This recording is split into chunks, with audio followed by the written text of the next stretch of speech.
এই বরাদ্দটা হচ্ছে যে জামাত যদি ক্ষমতায় যায় সে হচ্ছে সংসদীয় আসন এবং ভোটারের অনুপাতে মানে রাজনৈতিক দলগুলোকে একটা বরাদ্দ পার্টিগুলোর জন্য ফান্ডিং এর কথা ফান্ডিং এর কথা এটাই বলছি। এখন প্রশ্ন হলো এটা কেন কেন আচ্ছা আচ্ছা আমি বলি আরেকটু আছে জি। পয়েন্ট তো অনেকগুলো কোশ্চেন করা যায় হ্যাঁ তো এখন হচ্ছে আমার কষ্টে অর্জিত টাকা জি আমি জনগণ আমি আপনাদের দিব রাইট এটা আপনার আমি সেবা কেন দিব নাকি আপনার বিরোধী দল বা আপনার সরকারি দলকে স্ট্রং করার জন্য দিব? রাইট না আপনার পয়েন্টটা পেয়েছি আমি একটু ইয়ে করি আর কারো প্রশ্ন আছে কিনা আমার প্রতি তাহলে আমি একসাথে নিয়ে নিই জি আপনার প্রশ্নটা আমি পেয়েছি জি প্লিজ একটু কুইকলি আমি অ্যানাউন্স করি না অ্যানাউন্স করব ইকোনমিক পলিসি অ্যান্ড রিসোর্স অ্যালোকেশনের উপর সেটা হচ্ছে আমাদের দেশের যে ওয়ার্ল্ড লার্জেস্ট ইন্ডাস্ট্রির একটা tourism sector and hospitality sector সেইটা হচ্ছে এই বিষয়ে আপনাদের পলিসিটা কেমন মানে আমি দেখলাম যে গত কয়েক বছরের যে সরকার আসছে আর হাত বদল হয়েছে ক্ষমতার কিন্তু আমাদের ট্যুরিজম সেক্টরে কোনো আমূল পরিবর্তন আসে নাই যেখানে শ্রীলঙ্কা ট্যুরিজম জি যেখানে শ্রীলঙ্কা জাস্ট ট্যুরিজমের উপর বেস করে ওরা হচ্ছে ঘুরে দাঁড়িয়েছে সেখানে আমাদের দেশে এত সম্ভাবনা আছে আমাদের রিসোর্স আছে সব কিছু আছে শুধু এখানে সরকারি কোনো হস্তক্ষেপ নাই কোনো রিসোর্স দেওয়া হয় না এখানে ইভেন আমাদের যে পর্যটন কর্পোরেশন এবং যে পরিচালনা পর্ষদ আছে তারা খুব বেশি মানে পার্টিসিপেট থ্যাংক না you I got your point আরেকজন যিনি বলতে চাইছিলেন এখানে আর কোনো প্রশ্নকার ডক্টর শিবির আমাদের কাছে যদি কোনো কোশ্চেন থাকে ওনার কাছে জি না। তাহলে এই দুইটা আমার কাছে আর কোনো কোশ্চেন আছে হ্যাঁ প্লিজ যে ডক্টর তৌফিক জোয়ারদার আমাকে শুধু আমাকে আমি অ্যাড করছি আপনার দুজনের কাছে এটা আচ্ছা। উনি বলছে স্বাস্থ্যখাতে যে পুষ্টি বিষয়টা বলছিল তাতে আপনি সম্মতি দিয়েছিলেন পরে এসে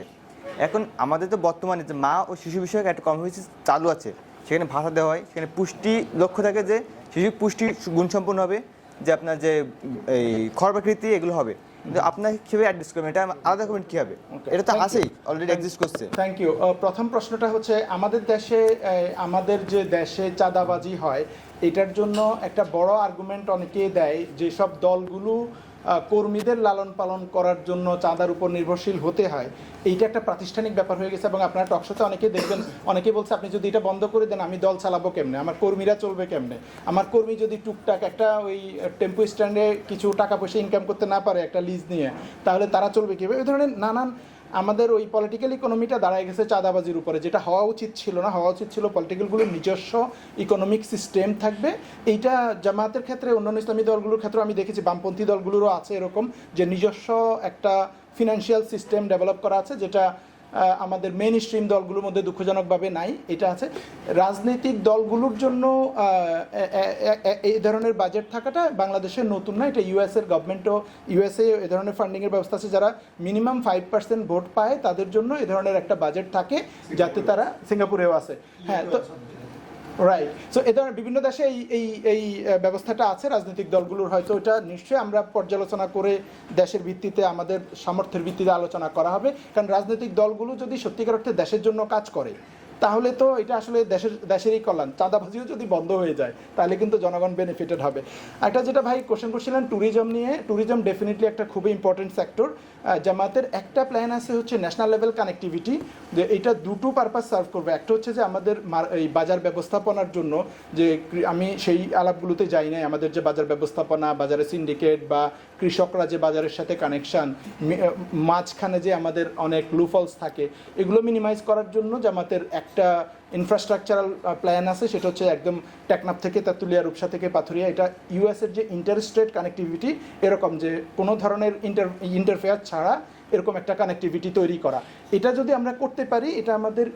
এগ্রিকালচার এবং রুরাল ইকোনমিকে যেমন সাপোর্ট দিবে একই সাথে ট্যুরিজমকেও সাপোর্ট দেবে আমাদের ট্যুরিজমেরও ডেফিনেটলি আমাদের অনেক কাজ করার আছে এটা করতে হবে ট্যুরিজম নিয়ে প্ল্যানও আছে আমি সেগুলো আর রিপিট করছি না কিন্তু এইটা আমি একটা ইন্ডিকেশন বলি যে আমাদের যদি যোগাযোগ ব্যবস্থা উন্নত হয় তাহলে আমাদের আরও নতুন নতুন ট্যুরিস্ট স্পট তৈরি হবে এক্সিস্টিংগুলোতে ট্যুরিস্টদের ইয়ে বাড়বে আর যাতায়াত বাড়বে এটা ভালো হবে আর এই ভাই বলেছিলেন হচ্ছে মা ও শিশু যে স্বাস্থ্যটা এইটা আমাদের মা ও শিশুদের জন্য বয়স্কদের জন্য নানান প্ল্যান এখনও আছে আমাদের প্রবলেম হয় যেটা জোয়ারদার ভাইয়া তো কমপ্লিমেন্ট করতে পারবেন যে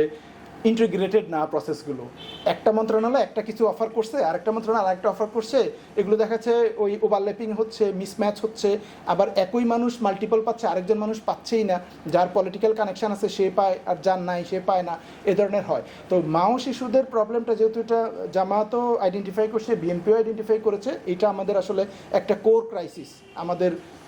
ভালনারেবল কমিউনিটির বা গরিব ফ্যামিলিগুলোর মা এবং শিশুদের যত্ন সেভাবে হয় না, এটা আমাদের লাইফ টাইম লস।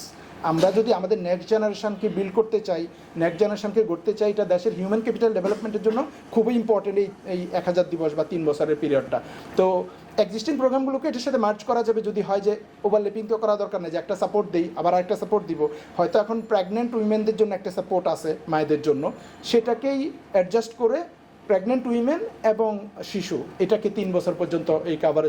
কাভারেজটার আওতায় আসতে পারে। বাট আপনার কনসার্নটা ভ্যালিড যে একটা প্রোগ্রাম যদি থাকে তাহলে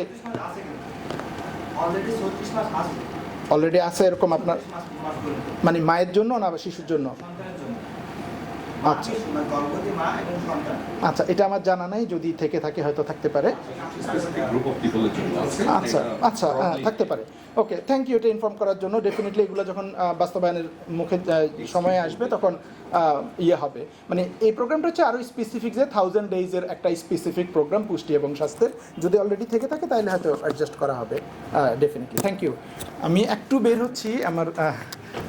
সবার কাছে সবাইকে। আচ্ছা, আপনাদের জনস্বাস্থ্য বিষয়ে কোনো কোশ্চেন থাকলে বা ডক্টর